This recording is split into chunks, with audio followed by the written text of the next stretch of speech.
Okay. Yeah, I have on two face coverings. One, I have that mask over my mouth, and the other brings the covering over my nose, but it makes it a little bit easier for me to breathe. And if I feel that I need to pull it completely over my nose and my mouth, then I pull the outer one over both. But as long as there's pretty good social distancing and things like that, then I just keep the one that has a filter on the inside of it, between it, the cloth, that the black one, I keep that one over my mouth, and I just have the one over my nose, just to kind of like keep fluids and things like that from going as far. If the other person is wearing their mask, then we cut down on the potential spread of the COVID-19 coronavirus, which brings me to why I'm posting right now.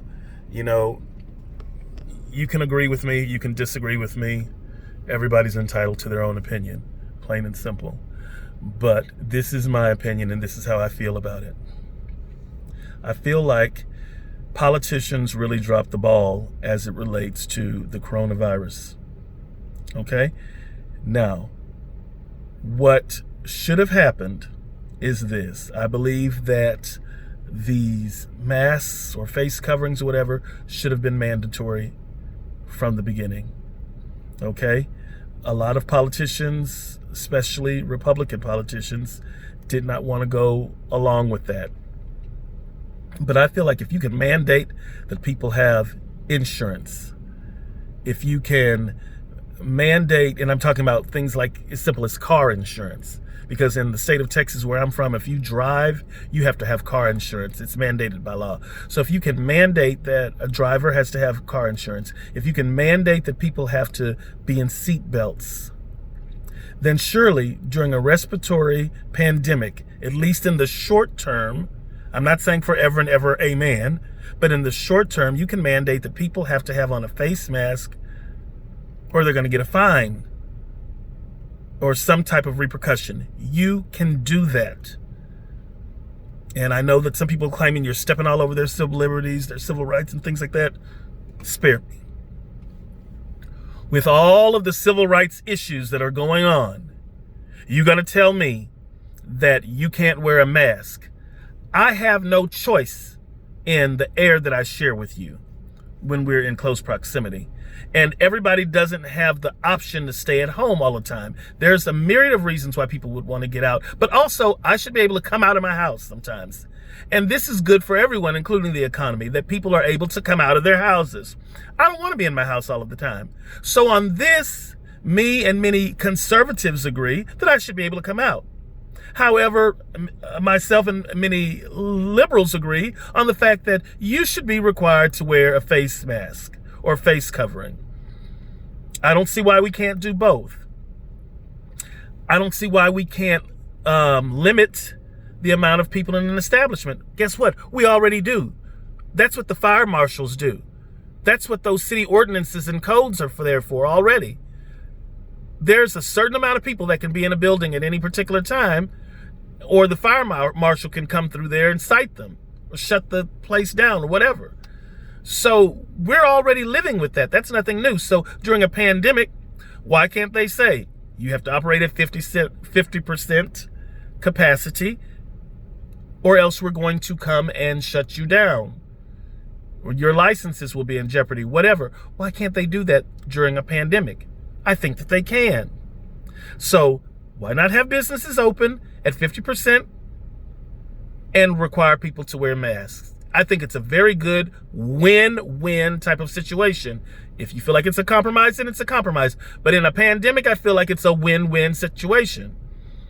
People need their jobs. People's livelihoods and things are at stake.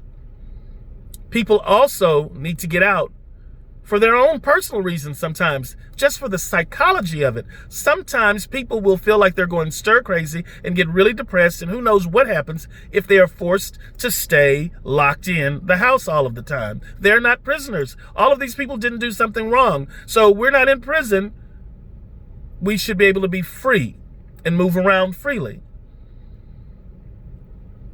But we understand that there's a pandemic, so perhaps for the short term there are some limitations. But it shouldn't be that we have to all just stay in the house, and it shouldn't be that I should have to be forced to breathe in the contaminated air of someone else that I don't know, that I didn't choose to do, you know. And there are a lot of people who have made correlations about other things, including sex and sexual intimacy with partners, condoms and all that kind of stuff.